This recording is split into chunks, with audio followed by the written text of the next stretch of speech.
This means basically you follow the path that the Prophet ﷺ has recommended for us. That is what Sunni means. Shia means, literally it means a party.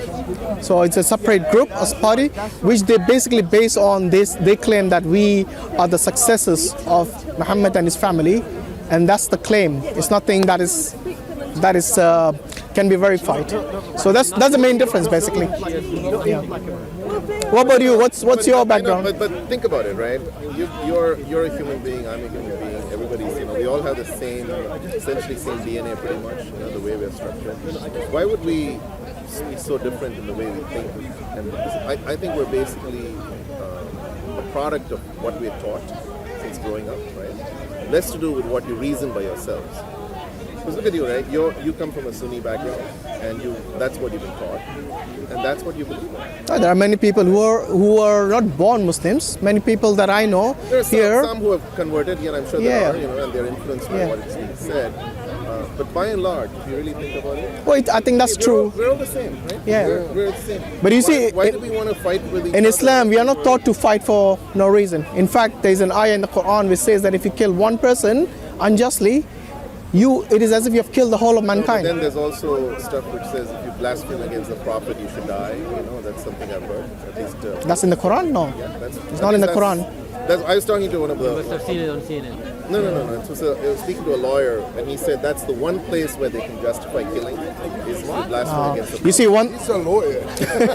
When the Prophet was alive. By the way, vigilantism is not something that Islam recommends. There is always a process in the court of law. So even if there was a blasphemy, even if there was a murder, even if there was a theft, you have to go through the due process. You can't just cut somebody's head off or somebody's hand off or imprison. That seems to be practiced all the time, right? You have beheadings in Saudi Arabia. You have yeah, but do you think they just do it like on the street, or somebody murdered someone? Let's put him to death. If you had your door open of your house, they wouldn't cut your hand because there is a reason that you're also responsible that you left your belongings in your house open. The thing that they cut with their hand and stuff like that is like what's it called? Well, basically there's a due process. There's a judicial process in everything. You can't just go about chopping people's heads off or hands off. That's vigilantism, isn't it? Planning for the theft itself, and I have to be like. So you're saying in the name of Islam, there's been no evil committed at all? It's kind of no, there is. But you see, look. But why did you point it out though? If you like personal stuff, it's not like you can say ISIS, you can say Saudi. There's a lot of. I mean, if you look at any religion or non-religion or any society, you'll find certain black sheep, and we do have our share of black sheep. But my point is, if you look at Christianity and Roman Catholicism, yeah. 200 years ago, in the name of religion, there was a lot of atrocities, right? People did commit.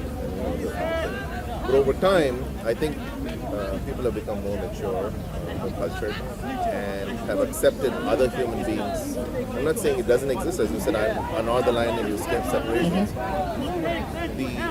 If you look at it from an educated perspective, at least thinking through it, Islam as a culture, if you will, right, shows intolerance more than others. Right? I think you're stereotyping based on what you have. Like you said, you have been cultured into thinking that from the media.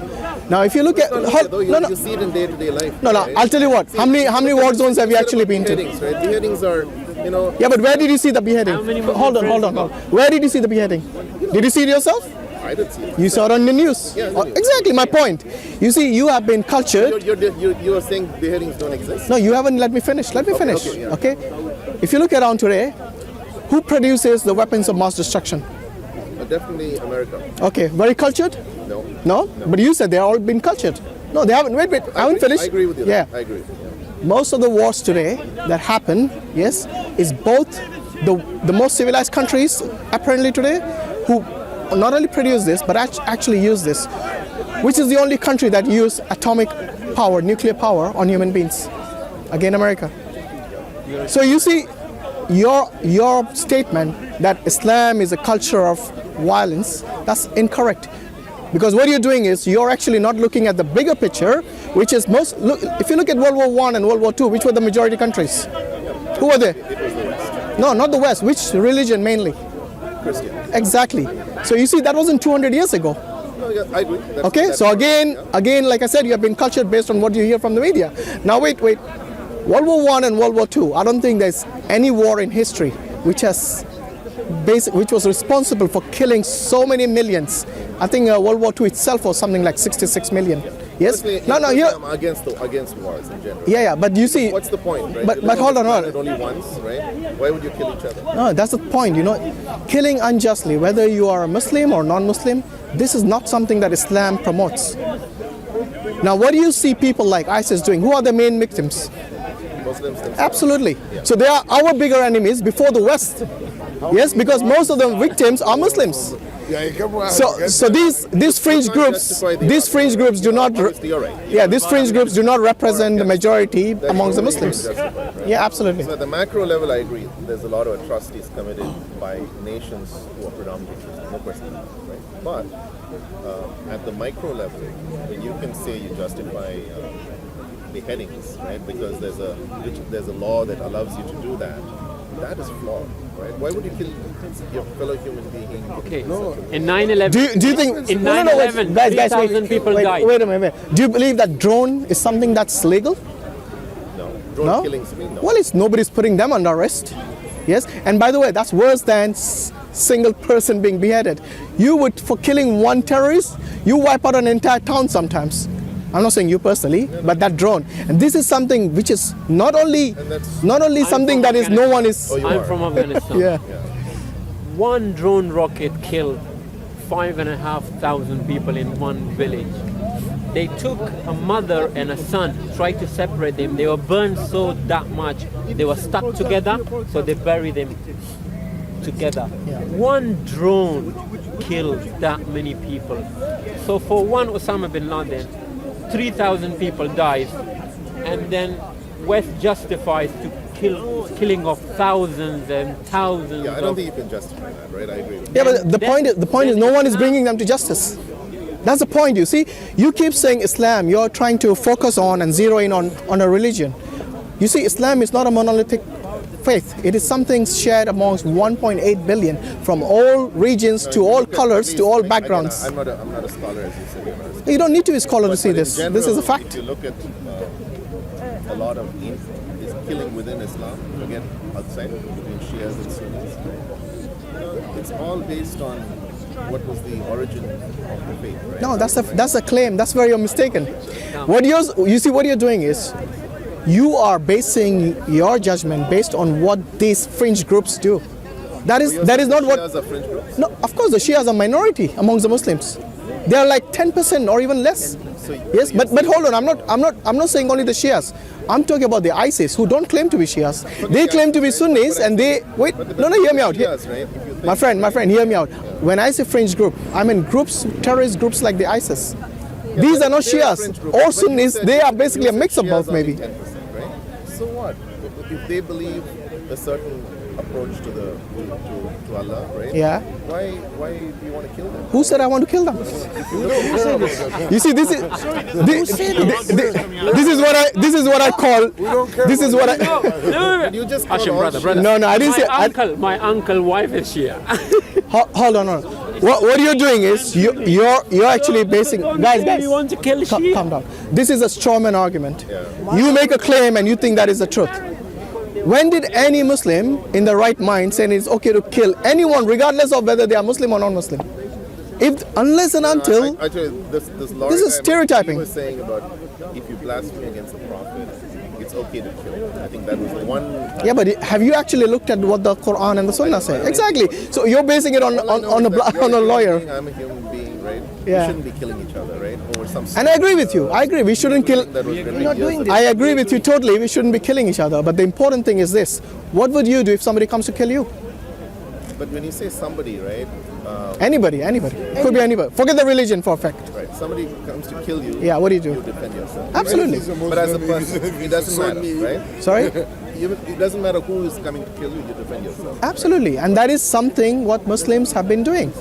defensive. But then now you're generalizing. That means Muslims as a religion are trying to protect other Muslims. It's kind of They do, of course. Look at the history. Have you been to Afghanistan? Who else?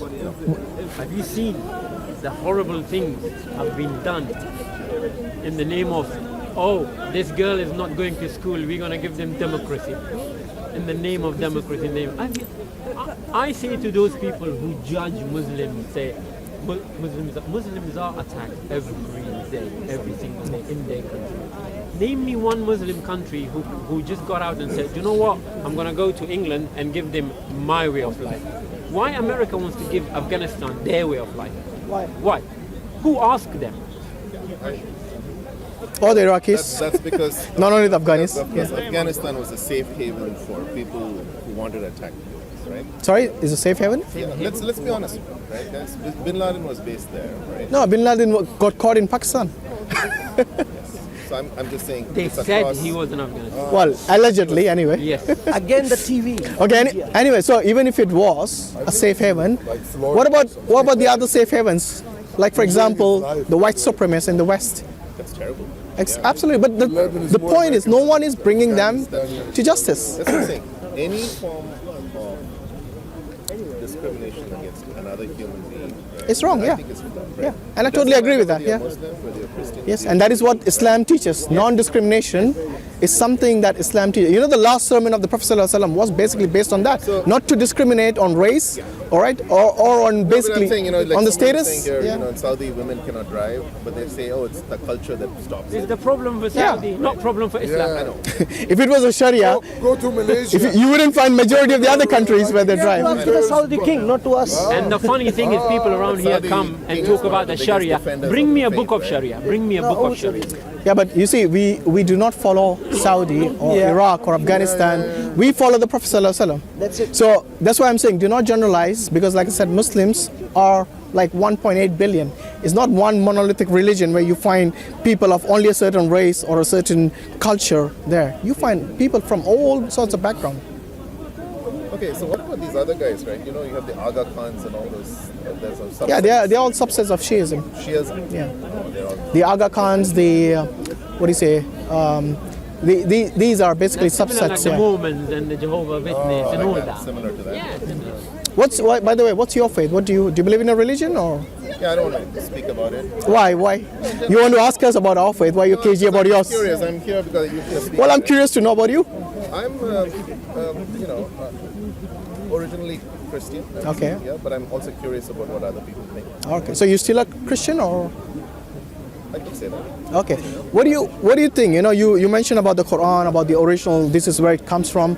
What do you think about the atrocities in the Bible, for example? Definitely, that's indefensible. I think. So do you? As is any atrocity. But this is supposed to be a book from God. Do you think that's it's something that is not from God?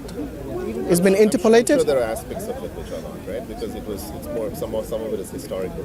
That's been, No, some of it is basically a sanction from God. For example, God in 1 Samuel 15:3 says, "Go and kill every male, honestly, female." I'm not a scholar, right? You don't need to be. I mean, I'm telling you what's in the book. I'm not. You You probably know more about it than I do.